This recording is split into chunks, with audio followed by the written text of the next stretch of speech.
지금 시간 뉴스로 바사삭 깨워드립니다. 뉴스 바사삭 MBC 성지연 기자입니다. 아무래도 추석 연휴가 있는 주라서 그런지 좀 연휴 월요일이라는 좀 기분이 다른 것 같아요. 귀성 계획 있으신 분들, 고향 가실 분들 아무래도 눈치 게임, 전국민 눈치 게임이 곧 시작될 텐데요.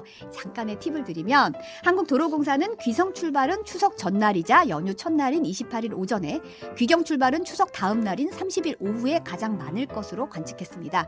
팀의 모빌리티 분석 결과는 조금 달랐는데요. 이번 추석 기성길이 27일 가장 혼잡할 것이라고 예측했어요. 27일이면 연휴 전날이죠.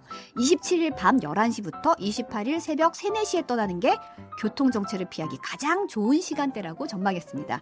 연휴 기간이 긴 만큼 귀경길은 29일부터 마지막 날까지 날짜와 관계없이 고르게 혼잡할 것이라고 내다봤습니다.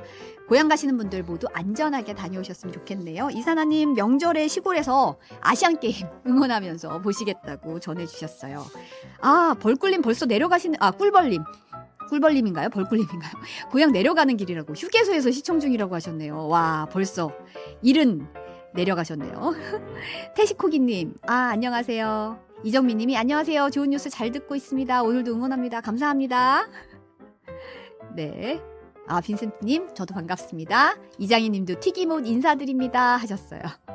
와일드플라워님이 안녕하세요. 완전 가을이에요 하셨어요. 맞아요. 저도 이불도 좀 약간 두툼한 걸로 좀 꺼내고 창문도 꼭꼭 닫고 자게 되더라고요. 환절기라서 감기 조심하셨으면 좋겠어요.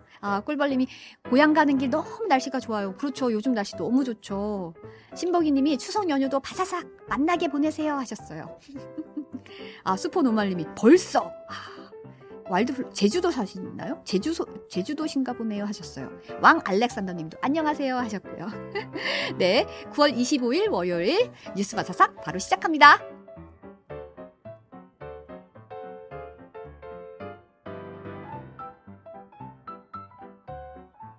오늘 갓 나온 바삭한 뉴스들 꾹꾹 씹어서 소화시켜드립니다. 오늘 뉴스 완전 정복 오뉴완. 네, 오늘 뉴스 완전 정복하는 온유한, 오늘은 제가 뉴스 골라왔습니다. 첫 번째 뉴스입니다. 오늘부터 병원 수술실 CCTV 설치가 의무화됩니다. 전신 마취나 수면 마취 등으로 환자가 의식이 없는 상태에서 수술하는 경우에는 병원이 수술실 내부에 HD급 이상의 고화질 영상을 촬영할 수 있는 CCTV를 반드시 설치하도록 하는 개정 의료법이 오늘부터 시행되는 건데요. 지난 2016년 서울 강남의 한 성형외과에서 수술 도중에 과다출혈로 숨진 고 권대희 씨 사건의 전모가 당시 수술실에 설치된 CCTV 영상을 통해 드러난 것을 계기로 도입된 겁니다. 환자 또는 보호자가 요청에 따라서 CCTV를 가동할 수 있고 영상은 최소 30일 동안 보관해야 합니다. 이를 어기면 500만 원 이하의 벌금형에 처해지는데요. 단 응급수술이나 위험도가 높은 수술, 전공의 수련을 저해할 우려가 있는 경우에는 의료진이 촬영을 거부할 수 있습니다. 하지만 2년간의 유예 기간을 거쳐서 시행이 되는데 환자단체와 의료계가 서로 반발하는 상황입니다. 환자단체들은 영상 보관 기간이 30일 이상으로 너무 짧다. 이게 의료 분쟁 기간을 고려할 때는 좀 더 길어야 된다는 입장이고요. 촬영을 거부할 수 있는 예외 조항이 강범위하고 자의적이어서 실효성이 떨어진다는 입장입니다. 의사단체들은 환자와 의료진 간의 신뢰가 무너지고 의료진의 초상권과 직업 수행의 자유 등 기본권이 침해될 것이라면서 헌법 소원까지 제기했습니다. 대한의사협회는 시행 첫날인 오늘 오후에 긴급 기자회견을 열고 구체적인 입장을 밝힐 계획입니다. 네, 두 번째 소식은요. 윤석열 대통령의 국정수행 지지율이 소폭 상승했다는 여론조사 결과가 오늘 발표됐습니다. 리얼미터가 에너지경제신문 의뢰로 지난 18일부터 22일까지 전국 18세 이상 유권자 2,514명을 대상으로 조사한 결과인데요. 윤 대통령의 국정수행에 대한 긍정평가는 전주보다 2.3%포인트 오른 37.8%로 집계됐습니다. 이번 조사에는 윤 대통령의 유엔 총회 기조연설과 박미중 부산 엑스포 유치 외교활동 등이 영향을 미친 것으로 분석됐는데요. 잘못하고 있다는 부정평가는 2.8%포인트 내린 59%로 나타났습니다. 정당 지지도는 국민의힘이 37.5%, 더불어민주당이 46.1%로 각각 집계됐는데요. 국민의힘 지지도는 전주보다 2.2%포인트 올랐고 민주당은 0.1%포인트 올랐습니다. 자세한 사항은 중앙선거 여론조사 심의위원회 홈페이지를 참조해주세요. 마지막으로 항저우 아시안게임 소식 전해드리겠습니다. 우리나라가 대회 첫날 금메달 5개를 따내며 종합 2위로 산뜻하게 출발했습니다. 태권도 남자 품새의 강환진 선수가 항저우 아시안게임에서 한국 선수단 첫 금메달을 따냈고요. 남자 근대우종의 정훈태는 개인전과 단체선을 석권하며 이번 대회 우리 선수단 첫 2관왕에 올랐습니다. 그리고 한국 수영의 간판이죠. 황선우 선수가 100m 자유형에서 동메달을 따내면서 주 종목인 자유형 200m에 대한 기대감도 높였습니다. 남자 배영 100m의 이주호 선수도 지난 대회에 이어서 2회 연속 동메달을 획득했고요. 여자 펜싱 에페 개인전 보셨나요? 우리 선수들끼리 결승에서 만났는데요. 최인정과 송세라 나란히 금메달과 은메달을 나눠 가졌습니다. 오늘이 대회 이틀째인데 펜싱에서는 남자 사브르의 구본길, 오상욱이 나서는 가운데 구본길 선수는 개인전 4연패와 함께 우리 선수 아시안게임 역대 최다 금메달에 도전합니다. 황선우는 김우민, 이호준, 양재훈 선수와 함께 남자 800m 개영에 출전합니다. 우리 선수들 열심히 응원하겠습니다. 벙카이브님이 바레인전 보셨는데 전반전에 좀 답답했다가 후반전 들어서 해피엔딩을 보셨다고 전해주시기도 하셨어요. 미라클님이 모든 선수들의 뭉클하고 따뜻한 서사가 무탈과 뿌듯함으로 이어져서 경기의 기쁨을 누리시는 아시안게임 이어가시면 좋겠습니다 하셨고, 시크한 매버릭님도 우리나라 스포츠 정말 잘하는구나 하셨어요. 네, 그러네요. 많은 선수들이 안전하게 즐겁게 이 게임을 즐겼으면 좋겠습니다.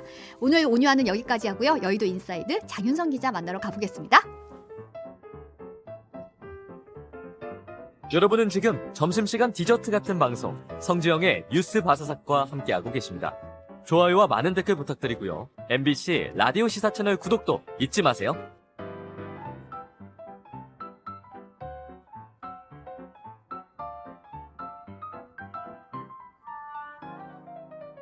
여의도 정치권 이슈 프로보는 여의도 인사이드 장윤선 정치 전문 기자 나오셨습니다. 어서 오세요. 네, 안녕하십니까. 지난 한 주가 엄청 숨가쁘게 매일매일이 그러니까요. 하루에 헌정사상 최초로 결정된 일이 한덕수 총리가 헌정사상 최초로 이제 국무총리 해임 결의안이 통과됐는데 그다음에 전혀 주목받지 못한 그러니까요. 뉴스가 됐어요. 보통 때 같으면 막 엄청 뉴스가 많이 나왔을 그렇죠. 텐데. 보통 때 같으면 한 일주일 갈 이슈죠. 그런데 그냥 단신 정도 나오고 며칠씩 갈 해설 박스가 이슈들이 없었어요. 하루에 다 쏟아졌어요. 그렇죠. 하루에 쏟아지고 어떤 분들은 이제 정치학자들은 그런 얘기를 하기도 하더라고요. 그러니까 대한민국 정치가 늘 요동쳤지만 지금처럼 이렇게 다시 또 폭풍우 속으로 들어가는 것도 처음이다. 이제 이런 얘기를 하기도 하더라고요. 그러니까 이럴 때일수록 평범한 시민들이 정신 똑바로 차리고 정치를 잘 들여다보고 또 감시를 해야 되지 않을까 싶습니다. 언론인들도 마찬가지고요. 네, 빈센트님이 믿고 듣는 장 기자님 어서 오세요 하셨고,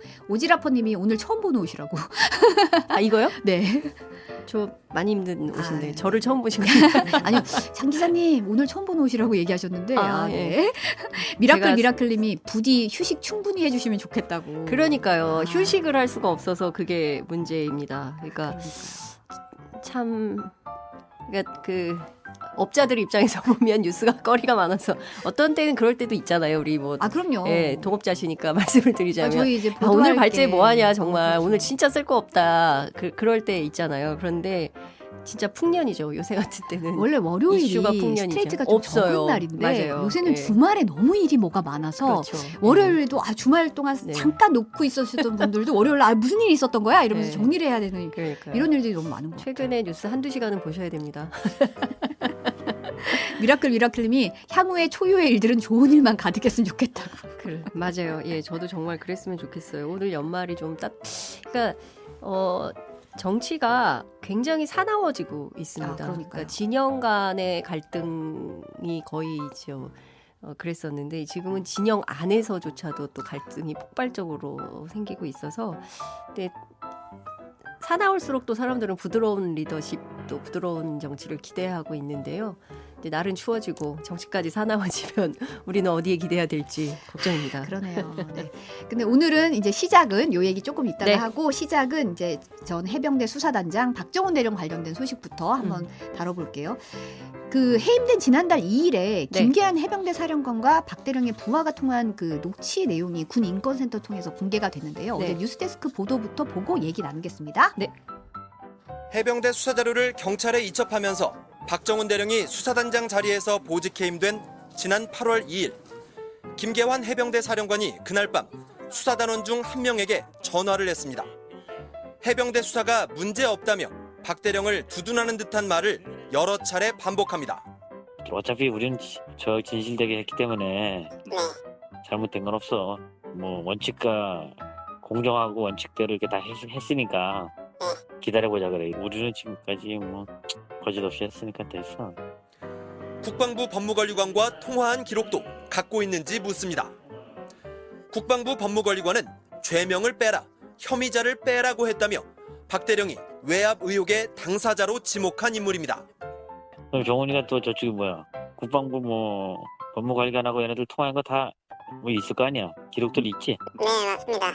기록도 있고 그래도 이게 너무 이렇게 외압이고 위법한 지시를 하고 있다라고 다들 이렇게 느끼면서 김 사령관이 먼저 말을 꺼낸 걸 보면 외압 의혹도 이미 알았던 것으로 의심됩니다.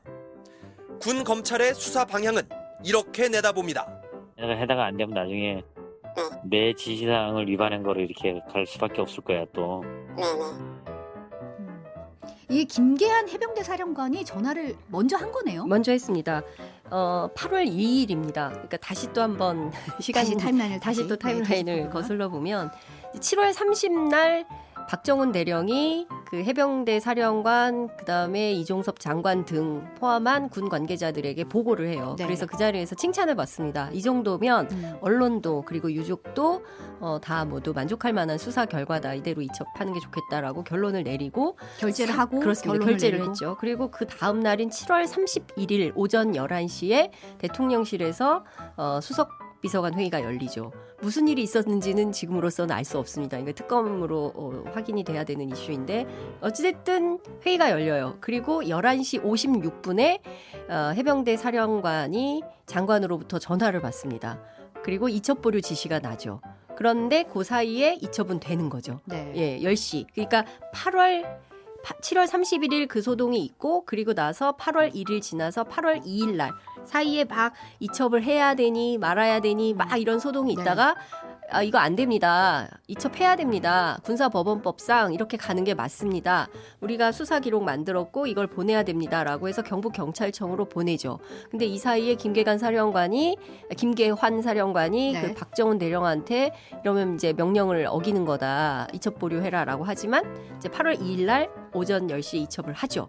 그리고 그날 밤이에요. 그날 밤 21시 48분 그러니까 9시 48분에 네. 김계환 사령관이 해병대 중앙수사가 대장한테 전화를 거는 겁니다. 그러니까 이분은 어쨌든 익명을 좀 네. 보장을 현직 군인이기 때문에 네. 그 이름은 밝히지 않겠습니다.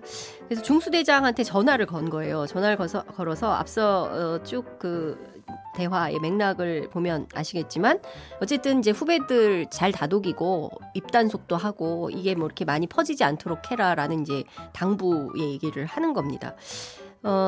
핵심은 저는 이 포인트라고 생각합니다. 사령관이 이렇게 얘기를 하잖아요. 일단 공정하고 원칙대로 했으니 기다려보자. 그러니까 뭐냐면 우리가 수사를 공정하고 원칙대로 했으니 기다려보자. 우리 결과를 수사는 문제가 없으니까. 문제가 없어. 이 얘기를 하고 있고요. 우리는 진실되게 했기 때문에 잘못된 건 없어. 그러니까 무슨 얘기냐면 박정훈 대령의 수사가 잘 됐다는 얘기를 입증하고 있는 거예요. 8월 2일 날 이미.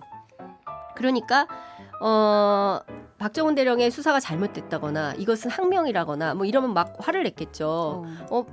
말이야 내가 이첩 보류하라 그랬는데 내 말도 안 듣고 말이야 막 이렇게 화를 내야 왜 이렇게 된 거야? 왜 이렇게 된 거야? 라고 네. 따진다든지 아니면 통상의 범위에서 보면 그리고 중수대장한테 이제 중간에 이제 그 건너뛰고 가는 거잖아요. 박정훈 대령을 빼고 중수대장한테 전화를 하는 거기 때문에 야 이거 어떻게 된 거냐? 뭐 애들 분위기는 어때? 이런 거를 살피는 거거든요. 네. 수사단원들 흔들리지 않게 수사관들 잘 다독여라 이제 이런 맥락으로 하는 건데 지금 상황에서 보면 상당히 걱정을 하는 거죠. 박정훈 대령에 대해서도 걱정을 하고 있습니다. 이런 얘기도 해요. 국방부 법무관리관하고 얘네들 통화한 거 다 있을 거 아니야. 기록들 있지? 이렇게 물어보니까 중수대장이 기록도 있고 그 통화할 때 저하고 지도관하고 다 회의하던 중간에 법무관리관이 막 전화를 오고 이래가지고 그 옆에서 우리 다 들었고 다 들을 때 이 너무 외압이고 위법한 지시를 하고 있다.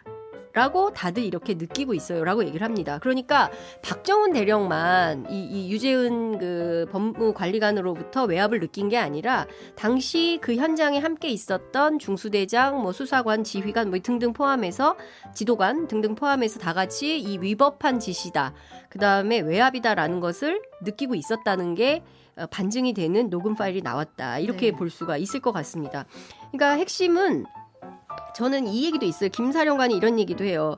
그러니까 결국 지금 이 상황 때문에 본인이 책임지겠다는 거 아니야. 박정훈 대령이 책임지겠다는 거 아니야. 이렇게 하다가 안 되면 나중에 내 지시사항, 그러니까 사령관 지시사항을 위반한 거로 갈 수밖에 없을 거야. 라고 전망까지 합니다. 그러니까 지금은 뭐 항명이네. 그때 초반에는 집단 항명 수괴였지 않습니까? 네, 그러다가 중간에 항명으로 바뀌어서 지금 이제 국방부 검찰단으로부터 조사를 받고 있는 상황인데 결국에는 지시불이행 정도로 갈 거다라고 전망을 하고 있는 거예요. 그러니까 네. 다 알고 있었어요. 이 문제는 항명도 아니고 집단 항명 수괴도 아니고 조사는 잘 됐고 말하잖아요. 진실되게 했다. 잘못된 건 없다. 공정하고 원칙대로 했으니까 기다려보자. 라고 얘기는 해놓고 국회에 나와서는 항명을 한 거다라고 주장을 한 거고 얘기를 하는 거죠. 그러니까 그 자체에 대해서는 굉장히 언행 불일치다. 이제 이런 지적을 안 할 수 없는 상황이고요. 관련해서 지금 저 박정훈 대령이 그 보직 해임이 바로 되지 않았습니까? 이첩하자마자 바로 그렇죠. 보직 해임 수사단장에서 보직 해임해버리고 그리고 상관의 정당한 명령에 복종하지 않았다라는 취지로 그리고 또 거짓말로 이종섭 장관의 명예를 훼손했다. 그러면서 군 형법상 항명 그리고 상관 명예훼손 혐의를 적용해서 지금 수사받고 있는데 네. 저는 이 통화 이게 기록 맞냐. 내용을 듣고 예. 나니까 이게 박정훈 대령한테 이게 항명을 물을 수가 있는 건가? 라는 생각이 너무 의문이 들더라고요. 너무 이제 내용을 듣고 나니까 더 그렇죠. 너무 상식적이죠. 이게 항명일까요? 그러니까 저는 그 스스로 고백을 하고 있는 겁니다. 그 김계환 사령관이 스스로 고백을 하고 도덕적으로 문제가 없다라는 것을 다 입증을 했어요. 저는 이 정도 되면 박정훈 대령 업무 복귀시키고요. 항명이 아니라 누가 수사 외압을 한 것인지 이 수사 외압의 실체를 밝히는 차원으로 수사의 각이 바뀌어야 된다. 그래서 공수처가 속도를 내서 지금 이 사건과 관련해서 참고인 자격으로 박대령 정도로 부르고 나머지 수사가 지금 어떻게 되는 건지 알 수가 없는 상황인데 이런 정도면 이거는 수사의 포인트가 바뀌어야 된다. 그것이 상식적이고 합리적이다라는 생각이 좀 듭니다. 근데 제가 관련해서 비하인드 스토리를 조금 더 취재를 했는데요. 이 중수대장은 누구냐? 도대체 중수대장은 누구길래 이 해병대 사령관의 녹음 파일을 공개했을까? 이거 궁금하지 않습니까? 그렇죠. 근데 이 중수대장이 그러니까 해군이요. 해병대가 이렇더라고요. 그러니까 모든 조직이 육군도 마찬가지고 이 육군 사관학교 출신이냐 아니냐. 아 그렇죠. 육사냐 비육사냐. 그렇죠. 그리고 해군 사관학교냐 해병대 사관학교냐 해사냐 비사냐 이거에 따라서 그러니까 우리가 회사에서 정규직이냐 비정규직이냐 뭐 대학도 서울대냐 기타대냐 뭐 이런 거에 따라서 굳이 우리가 말하지 않아도 뭔가 좀 나누죠. 다 알 수 있잖아요. 뭔가 어떤 이렇게 뭐 특별히 설명할 수는 없지만 형언하기 어렵지만 다 알고 있는 어떤 그런 차별 뭐 이런 거 있지 않습니까? 그걸 이제 구분을 짓죠. 구분을 짓죠. 짓고 쟤 어디 뭔가 출신이야? 뭐 이런 거 다 확인하지 구분을 않습니까? 하시죠. 여기 댓글도 보시면 이제 구분 짓는 분들도 계시고 기자들 중에서도 그걸 비상하게 잘 기억하시는 분들이 있어요. 그래서 너무 뭐 신기하더라고요. 그럼요. 뭐 몇 년도 어디 뭐 어디서 뭐 했고 막 이런 거 데이터베이스가 싹 꺼내면 딱 나오더라고요. AI가 그런 사람들. 탁탁 꺼내서 맞아요, 얘기하셔서 맞아요. 깜짝깜짝 그래서 놀랄 때가 아니, 있어요. 선배는 진짜 기억력도 좋아. 우리가 그러니까. 그런 얘기 많이 네, 맞아요, 하잖아요. 맞아요. 그런 사람들이 있어요. 네. 그 갑자기 그 중에 한 사람 확 지나가긴 하는데 저도 지금 이렇게 몇 누군가 명이 막 주마등처럼 스치는 분들이 있는데 예. 근데 이제 그런 게 좀 세상을 보는 시각이 네. 너무 그쪽으로 또 약간 쏠리는 경향도 그렇죠. 있어서 좀 이렇게 그거 외에 또 넘어가는 맞습니다. 우리가 정의와 원칙과 뭐 다른 게 또 있는데 그렇습니다. 또 너무 그 어느 지역이냐에 따라서 모든 게 예, 결정되듯이 맞아요. 얘기하는 게 좀 예. 아 이게 맞나라는 그러니까 생각이 들긴 해요. 항상 그 출신 성분에 따라서 사람을 가르고 그래서 우리가 지역주의를 넘어서 좀 새로운 시대로 가야 된다고 하는데 하여튼 여태 이렇게 살고 있습니다. 그러니까 그러다 우리가 보니까 이제 또 많은 세상을 보는 또 시각 중에 맞습니다. 하나죠. 네. 그러니까 회사에서 학교에서 어디에서든 그런 걸 좀 장벽을 넘어서야 될 필요가 있는데 어쨌든 해군 안에도 이런 게 있는 거예요. 그 김계환 사령관은 해사 출신입니다. 아, 네. 그리고 이 중수대장도 해군사관학교 회사 출신이에요. 네. 그런데 박정훈 대령은 해병대 출신입니다. 네. 그러니까 비사 출신이기 때문에 별로 잘 대접을 못 받는 해병대 사령관이 해군사관학교 출신이니 해병대 출신이 어떤 건지 알겠죠. 이런 상황이에요. 그런데 이 중수대장이 굉장히 고민이 많았지 않겠습니까? 현직 군인이기도 하고 내가 혹시 이 녹음 파일을 공개했을 때 발생할 수 있는 불이익이 예상되는 불이익이 너무 많잖아요. 네, 굉장한 용기를 내신 거네요. 그렇습니다. 그래서 이거를 한다는 것은 제가 물어봤더니 군 안에서 이 해병대 사령관의 육성 녹음 파일을 공개한다는 것은 목숨 걸고 하는 일이다. 이런 얘기를 합니다. 그러면 해사 출신인 중수대장이 왜 박정훈 대령을 위해서 목을 걸고 이 녹음 파일을 공개했을까? 이 굉장히 중요한 포인트인데요. 네. 상당히 의로운 분이라는 거죠. 그리고 이분 자체가 그런 얘기를 했대요. 그러니까 호영호제하는 사이인가 봐요. 형님 저는 다 준비가 돼 있습니다. 저는 갑자기 울컥한데 하여튼 준비가 다 돼 있습니다. 그러니까 뭐가 의로운지 저도 압니다. 이제 이런 얘기를 했다는 거죠. 그래서 그 뭐 어떤 사람은 이걸 전우회라고 표현하기도 하고 또 어떤 사람은 뭐가 정의냐. 그러니까 어쨌든 지금 보면 도처에서 좀 우리가 참 기가 막히다라는 수준으로 정의가 뭐야, 도대체 공정이라는 게 뭐야, 상식이 뭐야라고 도처에서 막 그런 게 무너지는데 어디선가는 이거를 지키고 있는 사람이 있다. 그 사람이 누구냐? 중수대장 같은 사람이라는 거죠. 그래서 또 한편에서는 박정훈 대령이 굉장히 잘 살았다. 그러니까 주변에서 상당한 선후배 간의 신망이 있으니까 심지어 사령관마저도 보직 해임 시키고 그날 밤에 중수대장한테 자기 후배니까 해사 출신 후배니까 직접 전화해가지고 박정훈 대령과 주변을 살피면서 우리는 그냥 공정하게 잘 한 거야. 원칙대로 했으니까 진실되게 했으니까 문제 없어라고 본인이 고백을 하고 있는 이런 상황이 된 거다. 그러니까 참 이 사건은 취재할수록 정말 많은 걸 생각하게 하는 그런 사건입니다. 이 사건이 어떻게 풀려갈지 많은 분들이 정의가 어디에 있는지 많이 그러니까요. 생각하게 하는 사건이 아닐까 싶은데 이제 경북경찰청으로 이첩됐던 사건 관련 자료를 국방부 검찰단이 도로 해소하려는 시도에 대해서도 이 대화 내용이 공개가 됐잖아요. 네. 그러니까 이 자체가 범죄라고 얘기를 많이 했었어요. 박정훈 대령 측에서는 이 서류 자체를 왜 가져가냐. 왜냐하면 군사법원법상 해병대 안에서 발생한 3대, 그러니까 첫 번째 군 사망사고, 성범죄 사고, 그다음에 군 입대 전에 발생한 사고, 이 세 가지와 관련해서는 군대 안에서 조사할 권한이 없고 무조건 일반, 그러니까 경찰로 이첩하도록 규정을 하고 있어요. 고 이해람 중사 사건 이후에 이제 이렇게 법안이 바뀐 건데요. 그러면 당연히 이 변사 사고이기 때문에 이 변사 사고에 대해서는 1차로 군대 안에서 발생했지만 1차로 어떤 일이 벌어졌는지는 그 안에서 기록을 만들고 이 기록을 검토해서 넘기는 거예요. 그러면 수사는 당연히 경찰에서 하도록 되어 있는 거기 때문에 군 검찰이 낄 이유가 없는 거죠. 군 검찰은 이 계통에 있지 않은 거예요.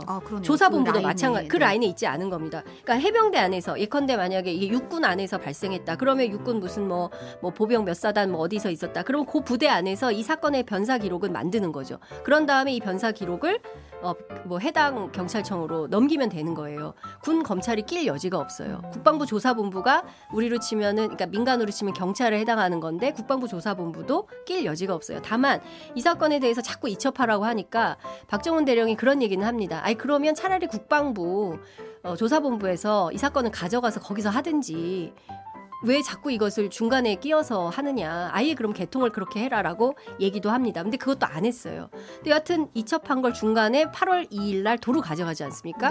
오전 10시에 이첩을 했는데 그거를 저녁 무렵에 오후 7시 무렵에 와서 군 검찰이 직접 옵니다. 와서 그걸 가져가요. 그래서 이 자체가 문제가 있다라고 얘기를 합니다. 그런데 이 얘기도 해요. 실제로 국방부 검찰단에서 경북경찰청으로 연락이 와가지고 이 사건 기록을 정식 접수 안 한 걸로 해달라라고 요청을 했다는 거예요. 그러니까 이것도 좀 이상한 거죠. 아니, 사건을 이첩을 했는데 이첩을 정식적으로 하지 말라고 국방부 검찰단이 왜 요청을 하냐. 이것도 다 수사 대상입니다. 이런 상황까지 발생을 하는데요. 만약에 국방부 검찰단이 경찰로부터 그 사건을 도로 가져가면 그 순간 자기들이 발목이 잡힌다라는 얘기를 네. 중수대장이 합니다. 이게 다 왜 그랬어라는 문제가 되는 거잖아요. 도대체 그렇죠. 왜 그런 누가 시켰어? 이런 게 문제가 되기 때문에 이제 얘기를 하고 있어요. 그러니까 중요한 포인트는 박정훈 수사단장의 항명이 중요한 게 아니고 누가 왜 이렇게 무리하면서 수사 외압을 해서 임성근 사단장을 빼려고 했었는지 그게 밝혀져야 되는 핵심 요인이 아닌가 싶습니다. 박정훈 대령 측이 이제 수사 공정성 훼손을 이유로 오늘 국방부 검찰단장과 담당 군 검사의 직무 배제를 국방부에 정식으로 요청을 한 네, 거죠. 그렇습니다. 오늘 오전 9시 반에 국방부 민원실에 접수를 한다고 했는데요. 제가 8시 반경 통화하니까 전철 타고 막 가고 계시더라고요. 전철 타고 막 가면서 그 와중에 또 통화를 하고 막 이랬는데 네. 여하튼 오늘 수사지휘 요청서를 그 국방부 장관 앞으로 제출을 한다는 거였고요. 앞서 이제 말씀드린 대로 이 자체가 위법행위라는 거예요. 왜 회수했냐, 골간에 있지 않은 사람들이 네. 권한이 없다. 이제 이런 얘기를 하고 있는 겁니다. 그래서 직권남용, 공용서류 무효죄, 위계에 의한 공무집행 방해 이 3가지 혐의가 있다고 보는 것이고요. 그렇기 때문에 자꾸 항명 사건에서 국방부 검찰단장 그다음에 이 사건을 수사하고 있는 군검사 A모 씨에 대해서는 직무 배제를 하는 게 옳다. 이런 주장을 하고 있습니다. 네. 이 사실은 이제 최상병 순식 사건 관련해서 민주당이 이제 특검 요구하겠다고 했는데 이제 문제가 오늘 예정됐던 본회의가 무산이 됐잖아요. 그러면서 이제 패스트트랙 지정이 미뤄진 거죠. 그러니까 저는 참 답답합니다. 그러니까 자기들끼리 싸우느라고 정작 해야 될 야당 본연의 임무를 그러니까 누군가는 이걸 챙겼어야 되거든요. 잠깐만요. 의총 중에 잠깐만요. 우리가 이렇게 싸우는 건 좋은데 우리가 당장 이거는 해야 돼요. 왜냐하면 국민하고 약속을 했거든요. 그리고 딴 건 몰라도 이거는 당론으로 결정한 거예요. 특검. 특검은 이재명 대표가 나서서 당론으로 결정해서 처음에는 이종섭 장관에 대해서 해임 요구하다가 안 되면 탄핵으로 해서 발을 묶어놓고 그 다음에 국정조사 그리고 이제 정기국회가 시작되면 국감 때 증인으로 출석하도록 해서 국민 보고를 하게 하고 그리고 시간은 좀 오래 걸리더라도 패스트트랙에 태워서 특검을 통해서 반드시 진상규명을 해야 된다. 이제 이런 이런 입장을 밝혔던 바이죠. 그렇죠. 그런데 결국은 25일 오늘 본회의가 무산이 되면서 내일 이제 원내대표 뽑는다고 하니까요. 이렇게 되면 이제 최장 240 이게 원래 법사위 법안이기 때문에 네. 법사위 넘어서 패스트트랙으로 해서 가려면 240일 내년 5월 임기 끝나기 전까지 처리할 수가 없게 되는 상황인 겁니다. 그러니까 참 이 한치 앞을 알 수 없는 게 지난 주말 그러니까 이 사달이 나기 전에 김병주 의원 등이 국회에서 기자회견하면서 특검 국정조사 요구 기자회견하고 막 그랬어요. 그리고 네. 나서 이 사달이 나서 결국 이런 상황이 된 건데 좀 답답한 상황인 거죠. 지금 당장 10월에는 31일 날 대통령 예산안 통과를 위한 시정연설 본회의 잡혀 있고요. 이후에는 11월 9일, 23일, 30일, 12월 1일, 8일 이렇게 안건 처리를 위한 본회의 일정만 잡혀 있다고 네. 하는데 내일 뭐 원내지도부가 생기면 다시 또 합의해서 추석 전에 본회의를 잡을지 이것에 여당이 협조를 할지 그것은 알 수 없습니다. 네. 다음은 이제 이재명 대표 체포 동의안 가결 이후의 후폭풍 한번 얘기를 해볼 텐데 상당히 이게 지금 전국이 휘말려 요동치고 있습니다. 있습니다. 네. 지난주 금요일에 이 대표 첫 입장이 나왔는데 이제 굽힘 없이 정진하겠다고 했어요. 이거 당 대표직은 내놓을 생각이 없다, 물러날 생각이 없다 이런 의미로 읽히는데요. 그렇죠. 예. 그리고 당원들이 당 대표에서 물러나라고 하지 않고 있습니다. 네. 특히 이제 적극적으로 의사 표시를 하는 민주당 개혁의 딸들 뭐 이런 분들은 대표가 왜 물러나냐 이제 이런 입장이 굉장히 강하다고 볼 수가 있고요. 그리고 이재명 대표는 처음부터 물러날 생각은 없었던 것 같아요. 그리고 보다 더 적극적으로 이를테면 윤석열 정부를 견제하고 비판하는데 이제 본인이 리더로 나선다라는 판단을 하고 있는 것이죠. 네. 전반적으로 민주당의 이제 가결파라고 표현을 해야 될 것 같아요. 가결파 29인. 기자들이 이제 이렇게 부르고 있는데 누군지 알 수 없지만 가결파 29인. 명단이 다 돌고 있습니다. 명단은 돌고 있지만 저희는 이제 무기명 투표가 그렇습니다. 원칙이기 때문에 예, 확인은 해볼 수 없는데 네. 뭐 스스로 이렇게 고백한 분들도 계시고 또 미루어 짐작컨대 가결 뭐 이렇게 하는 분들도 아마 뭐 많은 데들이 돌고 있는데 하여튼 뭐 그게 뭐 정확하다 이렇게 말할 수는 없지만 네. 여하튼 명단이 돈다라는 말씀을 드리고요. 그러니까 분석을 해보면 두 가지 정도인 것 같아요. 민주당 의원들 얘기입니다. 네. 명백한 정치적 의도를 가지고 가표를 던진 사람들이 있다. 명백한 정치적 의도요. 예, 그러니까 정치적 의도. 이재명 대표 리더십으로는 안 된다. 그러니까 이것을 그 온리 거취 의미 거취. 이렇게 표현을 하더라고요 민주당 의원들. 그러니까 네. 이재명 대표의 거취가 제일 중요하다고 판단하는 어떤 그런 정치적 의도를 가진 사람들이 한 10여 명 되는 것 같다라고 네. 얘기를 하고 있고요. 나는 방탄지옥이 싫다. 네, 그러니까 무슨 얘기냐면 대표가 지난 6월 교섭단체 연설에서 불체포 특권 내려놓겠다고 했으니까 네. 일단 내려놓고 그리고 영장실질심사 받으러 가라. 그게 정의로운 일이다. 이렇게 뭐 다소 순진한 사람들 이렇게 표현을 하기도 하는데요. 민주당 안에서는. 네. 여하튼 이런 분들, 그러니까 두 파트 정도 된다는 거죠. 그러니까 파트 1은 온리 거취, 그러니까 대표의 그 거취 문제만에 골몰하는 사람들이고 모든 문제의 근원은 이재명 대표에 있으니 이재명 대표부터 물러나세요. 이제 이런 사람들이 있다는 것이죠. 네. 근데 당에서는 이런 얘기가 나옵니다. 만약에 이제 이렇게 할 것 같으면 아주 정치한 작전을 짰어야 되는데 잘 못했다. 그 다음이 없다. 그렇습니다. 그렇기 때문에 너무 이렇게 협의한 눈으로 본 거 아니냐. 결국 실패한 작전이다. 실패한 쿠데타다. 이제 이런 표현을 하고 있습니다. 친명 쪽에서는 이제 비명계 이번 그 가결파 29인에 대해서 이제 그렇게 규정을 하고 있고요. 네. 민주당 다선 의원들 사이에서는 정치에서 가장 중요한 게 역풍인데 이 가결파 29인이 역풍을 생각하지 못했던 것 같다. 그러니까 대표만 딱 그 원포인트로 거취 문제를 제기할 수 있을 거라고 판단했던 것 같은데 그것은 오판이었고 당 안에서 140명이나 되는 국회의원들이 의총장에서부터 당신들 뭐 하는 거냐라는 큰 문제 제기가 있었기 때문에 그런 예상을 못했던 것 같다. 네. 뭐 야유, 뭐 거의 욕설, 뭐 고성, 뭐 되게 이제 뭐 친하게 지냈던 사이였는데도 뭐 육두 문자를 오고 가면서 저리가 막 거의 그런 분위기였다고 네. 하더라고요. 그래서 핵심은 그거 같아요. 지금과 같은 정세 속에서 민주당 의원들이 어떻게 검찰과 한편이 돼서 대표를 검찰로 넘기는 이런 결정을 할 수 있냐. 이것은 국민의힘과 같은 편이 되겠다고 마음먹지 않는 이상 이렇게 결정하는 것은 있을 수 없는 일이다. 그래서 해당 행위다라는 얘기도 나오는 것 같아요. 네. 그래서 관련해서 그러니까 처음부터 당론으로 부결을 결정했어야 됐는데 왜 당론으로 부결 결정을 못했는지 최고위 안에서 어떤 고민이 있었는지 관련해서도 제가 이제 취재를 했는데요. 네.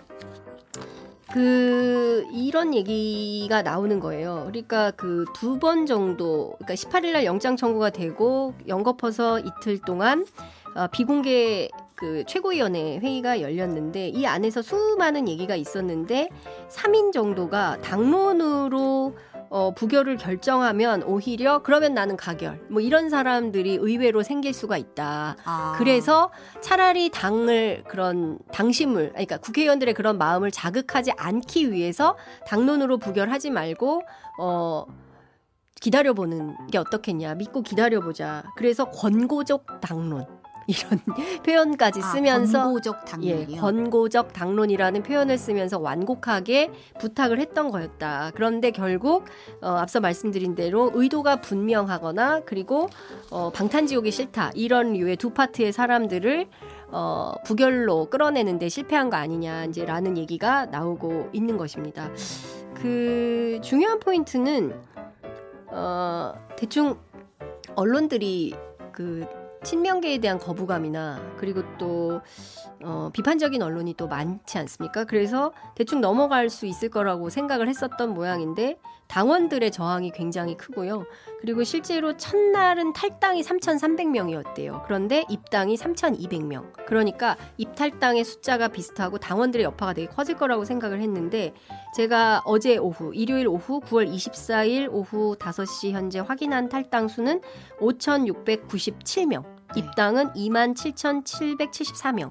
그러니까 4배에서 5배 정도가 입당이 더 많은 그러네요. 이런 네. 상황이 되는 거고 이재명 대표가 뭐 탈당하지 말기를 권한 측면도 있겠지만 오히려 민주당을 지켜야 된다. 그러니까 윤석열 정권을 견제할 수 있는 지금으로서는 유일한 세력이 민주당이라고 보는 그런 사람들이 오히려 더 많이 몰리고 있다. 그런 측면에서 보자면 이 당에서 가결표를 찍은 소수 가결파들에게는 매우 불리한 상황 전개가 되고 있다. 이렇게 친명계는 보고 있습니다. 이 대표의 영장실질심사가 내일이죠. 내일 네. 오전 10시에 예정이 돼 있는데 이제 지금 현재 상황으로는 이 대표가 출석을 한다는 거죠. 네, 제가 지난주부터 확인했을 때 처음에 이제 26일 출석 요구를 받았던 그날부터 나간다라는 거였어요. 휠체어를 타든 배드를 타고 가든 119를 타고 가든 이제 출석한다. 그래서 아마도 이 출석 때문에 단식을 중단하고 회복을 하면서 영장실질심사에 참여를 할 준비를 하고 있다. 이렇게 봐야 될 것 같습니다. 네. 영장의 핵심 쟁점 다시 한번 짚어볼까요?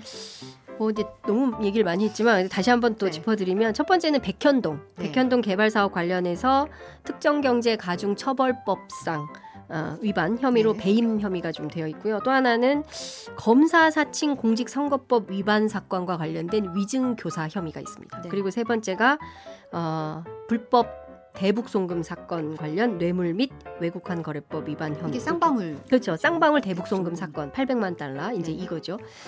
검찰이 혐의가 소명됐다 이런 판단을 이제 법원으로부터 받아내려고 1000쪽이 넘는 의견서를 준비했다고 합니다.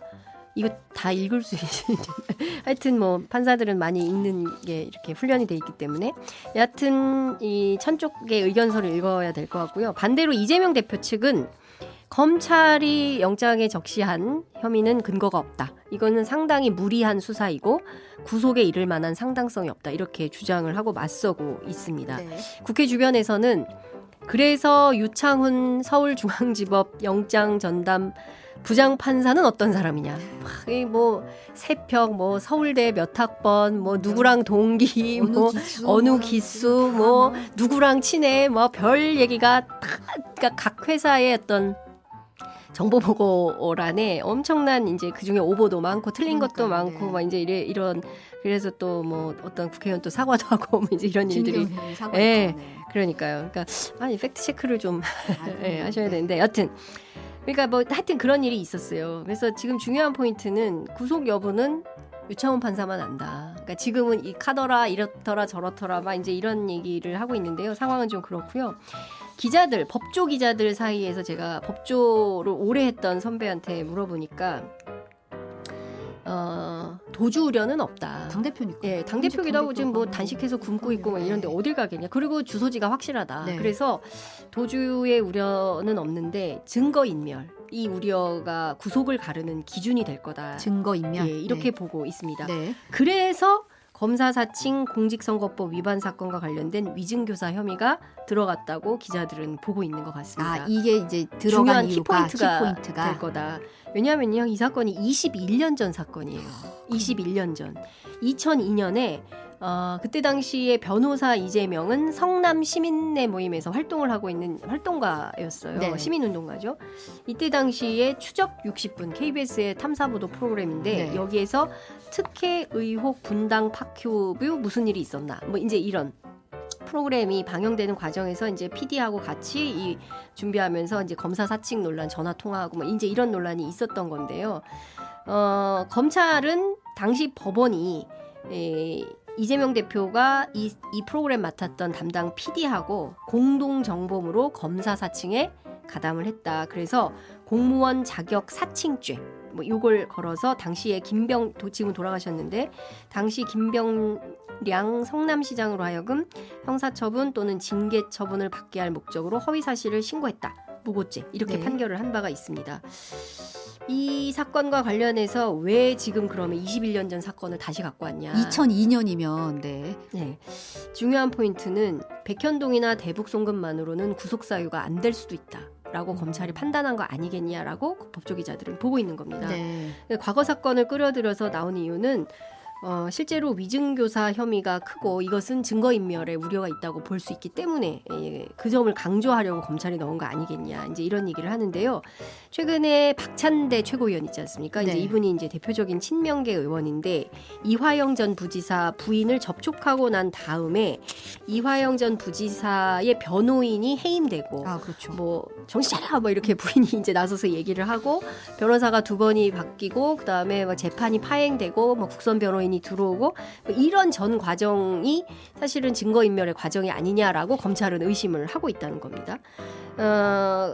이런 내용을 강조해서 구속의 상당성이 있다라고 검찰은 피력을 하려고 한다는 건데요. 아, 그래서 21년 전 사건까지 끌고 가져와서 이런 전력이 있는 분이니까 앞으로도 이러이러한 게 증거인멸 가능성 이런 게 아니겠느냐라고 좀 주장하기 위한 근거로 그게 제시가 된 그렇습니다. 거다. 네. 예. 어렵죠. 예, 그런 상황인 거예요. 그래서 근데 이제 다른 거 다 떠나서 대북 송금 관련해서 제가 이 얘기는 꼭 좀 하고 싶은데요. 네. 한동훈 장관이 국회에 나와서 한 연설문을 다 읽지는 못했습니다. 그렇지만 그 연설문이 아니죠. 그 너무 길어서 연설문이라고 제가 착각을 했는데 30분 다 읽었으면 1시간 분량이 될 거라고 하는 굉장히 분량이 많더라고요. 그렇습니다. 네. 그러니까 이제 왜 구속해야 되는지 영장 청구에 대한 이제 의미를 이제 해설하는 그런 제안서 같은 거였는데요. 자신의 정치적 입지를 확보하기 위해서 조폭 출신 사업가와 결탁하여 개인적 이익을 위해 거액의 외화를 유엔 대북 제재까지 위반해가며 불법적으로 북한에 상납한 중대범죄다. 북핵 위협을 자행하는 북한을 상대로 유엔 대북 제재의 무력화를 시도하여 국제 안보까지 위협한 국기문란에 가까운 중대범죄다.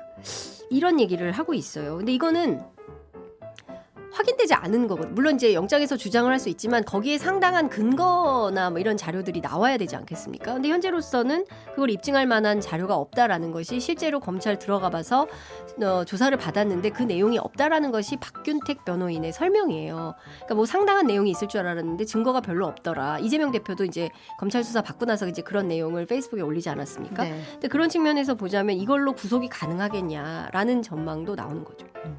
근데 사실 이 대목을 읽으면서 이제 굉장히 국회에서 고성이 나오고 네. 굉장히 감정적으로 좀 고양이 되고 이랬었는데 그렇다면 이제 이 대표의 구속 가능성에 대해서는 어떻게들 보고 있는지 좀 궁금하긴 하거든요.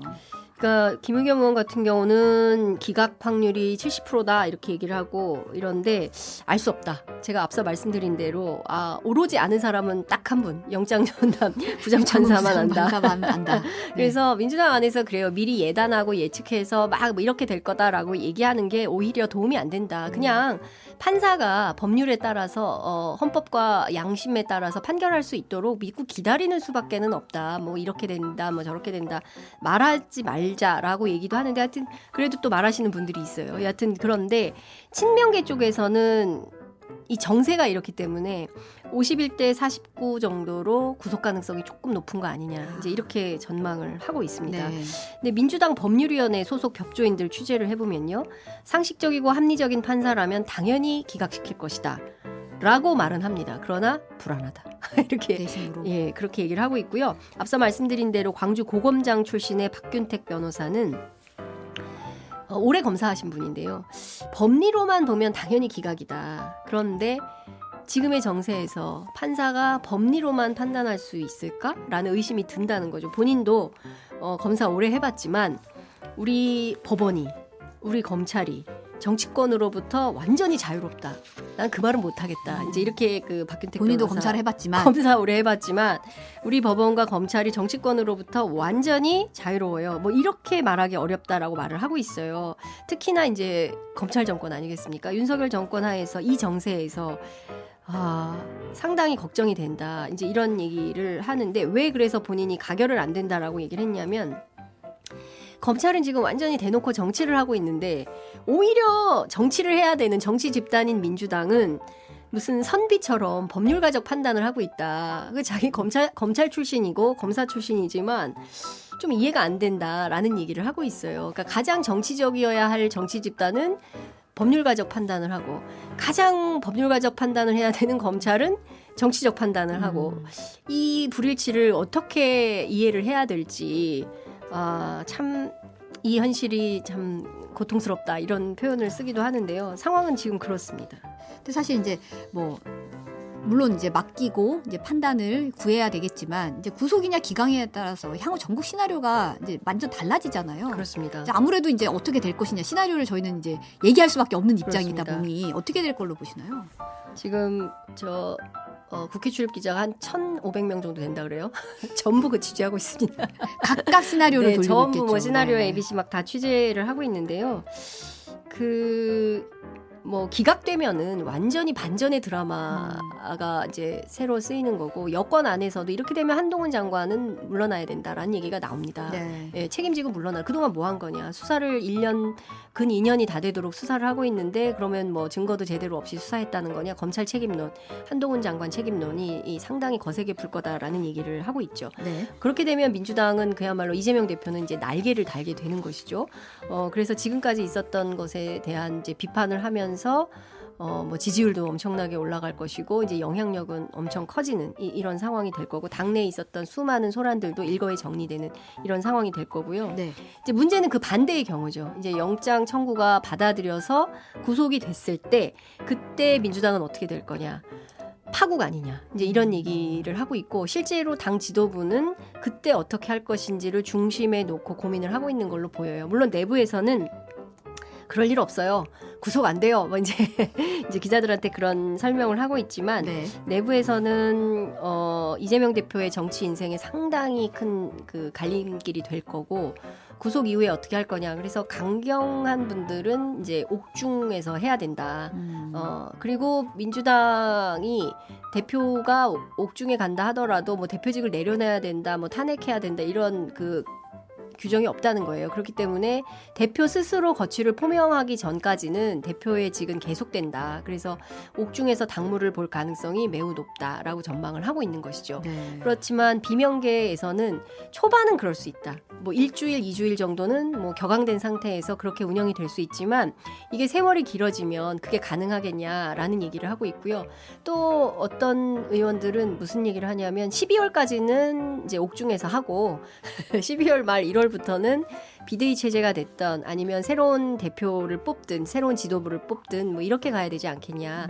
그렇게 된다면 아마도 12월까지는 상당한 당의 혼란이 있을 수밖에 없을 것이다 라고 전망을 합니다. 그 시기는 사실 총선을 앞두고 당을 어떻게 끌어갈까 이런 거에 대한 생각인 거죠. 그게 포인트인 거죠. 그래서 새로운 지도부를 뽑을 건지 아니면 차라리 그냥 전권 선대위를 출범을 시킬 건지 아니면 비대위를 출범시킬 건지 그것은 여러 가지 옵션이 살아있는 것이고요. 네. 그때 어떻게 할지는 논의를 해봐야 되는데 당장 이제 내일 원내대표를 또 뽑아야 되지 않겠습니까? 그렇죠. 이제 그런 문제가 있고 일각에서는 지금 당이 어디로 가는지 알 수가 없다. 그리고 의총 열어가지고 서로 막 육두문자에 가까운 욕을 하고 막 갈라져 있으니 당의 중진들이 일종의 이제 당이 어려울 때 중진 협의체 같은 것들을 옛날에 한나라당도 있었어요. 네. 이제 그런 중진 협의체 같은 것을 만들어서 일종의 중재 기구 역할을 해야 되는 거 아니냐라는 얘기도 나오고 있습니다. 그러니까 당 지도부가 있고요.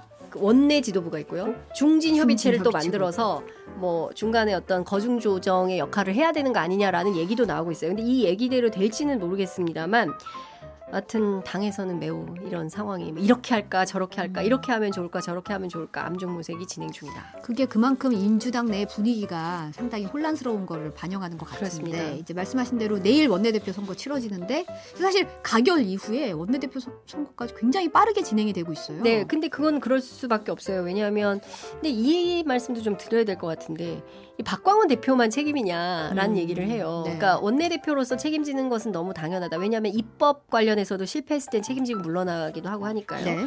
근데 이제 대표의 거취와 관련해서 이렇게 됐기 때문에 이건 책임지는 건 너무 당연한데 원내대표의 결정이 아니라 최고위 지도부의 결정이었다는 거죠. 네. 그러니까 원내대표도 지도부의 일원으로 들어가서 최고위 결정 사안으로 모든 것들이 나왔지 박광원 원내대표의 결정이 아니기 때문에 지도부가 같이 책임져야 되는데 왜 최고위원회에는 아무도 책임을 안 지냐?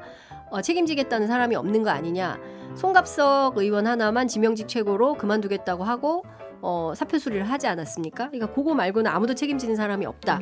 이런 비판도 나오고 있죠. 그러니까 좀 어떤 측면에서 보자면 다양한 책임론이 제기되고 있다 이렇게 볼 수 있을 것 같습니다.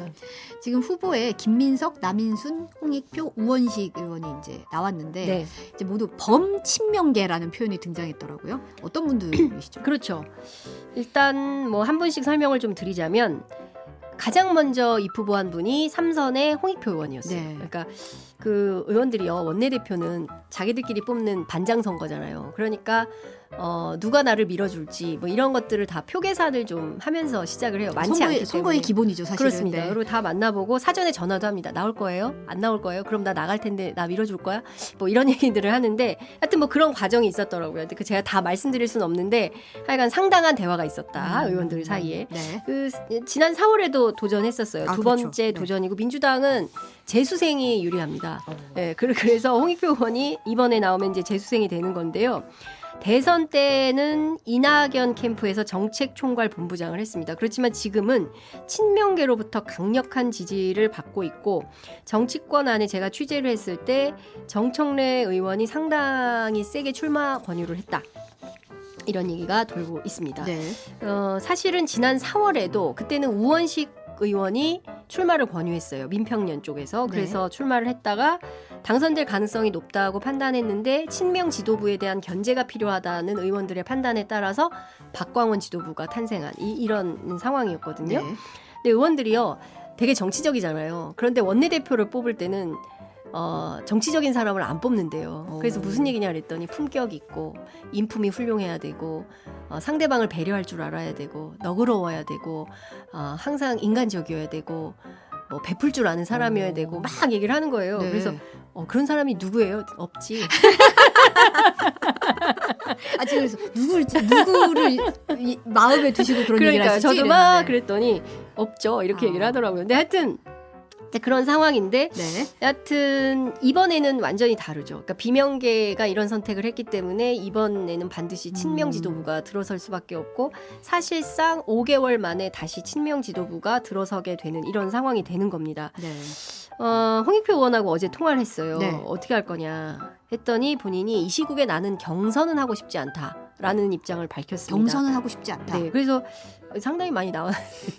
지금 4파전인데. 아니 그때 제가 통화했을 때는 우원식 의원은 나오기 네. 전이었어요. 그래서 3파전인데 그랬더니 난 경선하면 난 안 할 거예요. 후보 사퇴할 겁니다. 이렇게 입장을 밝혔어요. 그래서 네. 이 와중에 우리가 무슨 경선이냐. 만약에 뭐 투표하고 어쩌고 하면 나는 그만둔다.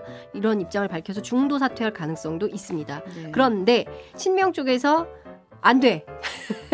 출마하셔야 됩니다. 이렇게 되면 사퇴하지 않고 고할 수도 있다. 이런 얘기도 나오고 있습니다. 네.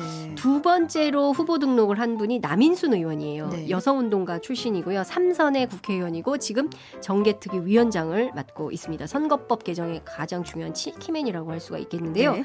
시민사회 출신이고 정치권 안에서는 박원순계 이렇게 통용이 되고 있는 지금은 친명계 정치인이라고 볼 수가 있고요. 네. 당 내부에서는 한 번도 원내 수석이라든가 뭐 이런 걸 맡은 경력은 없어요. 그래서 그 리더십에 대해서 어떻게 볼 것인가에 대한 설왕설래는 있지만 당 내부에 더미래라는 모임이 있고요. 그쵸. 그다음에 민주주의 4.0 이렇게 있는데 최대 계파죠.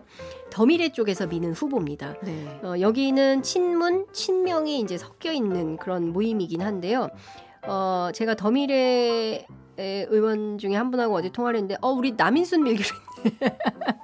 밀기로 했는데 셋씩이나 나왔다. 다 셋 다다. 지금 남인순, 홍익표, 우원식 세 분이 다 더미래예요. 그래서 셋이나 나오면 우리는 어떻게 해야 되냐 이제 이런 표현 당황스럽다 이런 표현을 하고 있기도 합니다. 세 번째로 도전장을 낸 분이 김민석 의원이에요. 네. 지금 정책위 의장을 하고 있는데 사표는 냈죠. 그때 사무총장 이하 지명직 당직자들 근데 아직 보류는 됐으니까요. 네. 이재명 대표가 수리하지 않았습니다. 정세균계 출신이고요. 지난 전당대회 때 이재명 대표하고 경선도 했습니다. 그렇죠. 탕평책 차원에서 정책위 의장을 맡긴 이런 케이스인데요. 이번에 가결 이제 사태라고 민주당은 표현을 하는데 의총이 열리고 가결파 29인에 대해서 가장 세게 아프게 비판한 걸로 지금 유명합니다.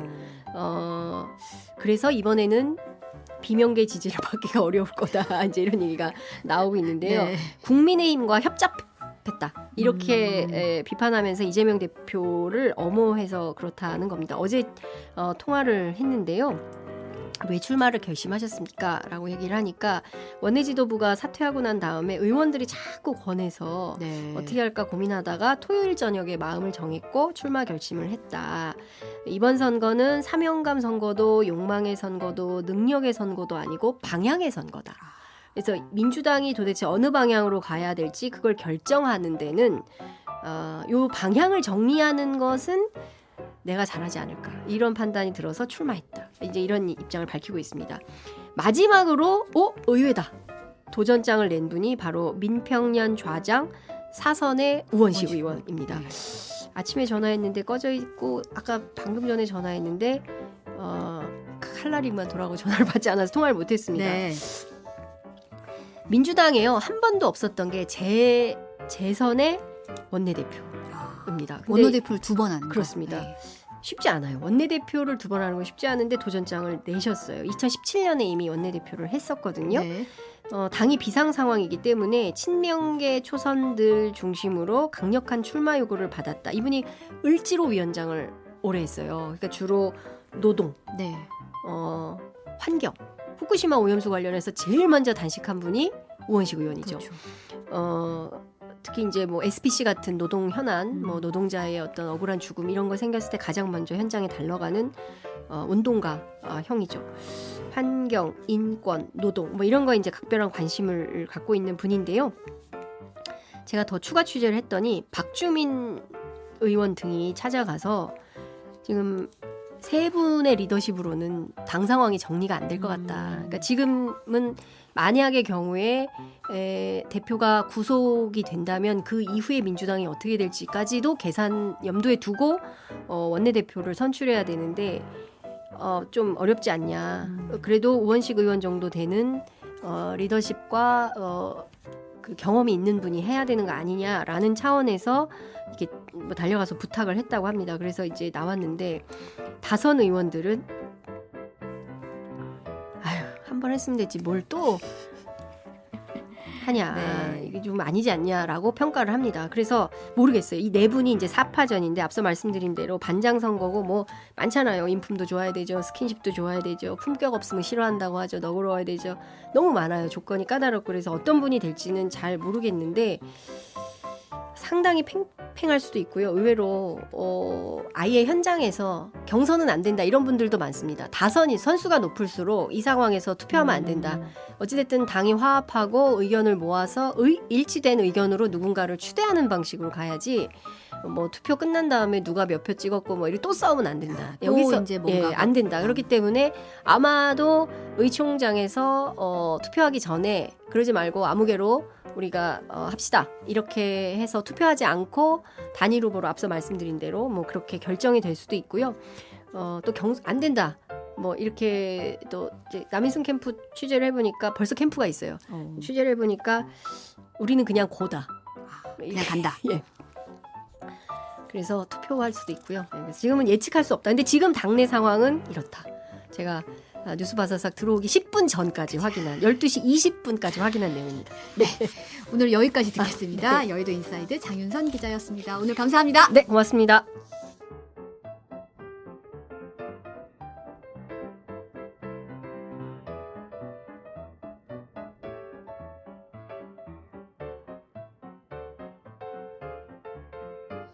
(9월 25일) 월요일 뉴스 바사삭 오늘은 여기까지 하겠습니다. 오늘도 함께해 주셔서 감사합니다. 저는 내일 찾아뵐게요. Just like a prisoner, I'll give in to all your ways. No, I won't talk too much, and I won't move, and I won't ever judge nothing. 장되어 있었습니다. 꽉 테이프. 나는 테이블과 의자 전체를 연단으로 가져간 다음 그 옆에 앉았습니다. 아침 수업을 가장 먼저 읽은 사람은 여학생이었습니다. 수련생들을 보면 그들이 순종적이고 마른 체형이며 고개를 숙이고 걷고 다른 사람의 눈을 감히 쳐다보지 않는다는 것을 알 수 있습니다. 그녀는 작고 아름다운 목소리로 내 옆에 서 있었습니다. 나는 자리를 양보하고 누구를 찾고 있는지 물었다. 나는 말했다. 이 학급에는 V홍이라는 소녀가 있다고 들었습니다. 마른 소녀의 표정은 금세 복잡해졌다. 여러 가지 잡다한. 그녀는 재빨리 문 쪽을 쳐다보았다. 그도 그녀를 찾으러 왔어요. 문제를 일으키나요? 나는 그녀의 어린 시절 친구라고 말했습니다. 나는 그 소녀에게서 그 향기를 배웠다. 여기서 어떻게 생활하셨나요? 교과서 침대에 찬물을 부었고 화장실로 끌려가서 보초를 서고 청소를 하게 되었기 때문입니다. 그 이유는 매우 간단합니다. 단순한. 전학 온 첫날, 란 소녀는 일찍 사랑에 빠져 태평한 생활을 했기 때문에 전학을 가게 된다. 그녀의 여동생은 여기서 공부하곤 했습니다. 그녀는 여동생을 데려왔을 때 학교에서 아이들을 도와준 괴롭힘을 모두 값비싼 간식으로 사주었습니다. 우리 가족은 돈이 부족하지 않다고 했어요. 약간의 진심만 있으면 됩니다. 앞으로는 모두가 서로를 더 잘 보살펴줬으면 좋겠습니다. 하지만 보상할 돈은 없습니다. 다른 사람들은 그것을 믿지 않습니다. 첫 번째 뺨을 때린 후 센트는 전화를 걸어 돈을 요구했습니다. 엄마가 스피커폰을 켜자 목소리에는 짜증이 가득했다. 돈, 그게 다가 아니다. 내가 말했잖아. 왜 돈이 다 내 거야? 내 돈은 내 거야? 전해, 언니. 나는 매주 12안으로 학교에 갑니다. 2배로 늘렸는데 뭘 더 원해? 하지만 주민인 내 여동생 콩씨는 점심을 아주 빨리 먹었습니다. 그들은 보상할 돈이 없다고 결정했습니다. 내 등 뒤에는 아무도 없습니다. 당신이 당신의 어머니에 대해 언급한 적이 없는 것도 당연합니다.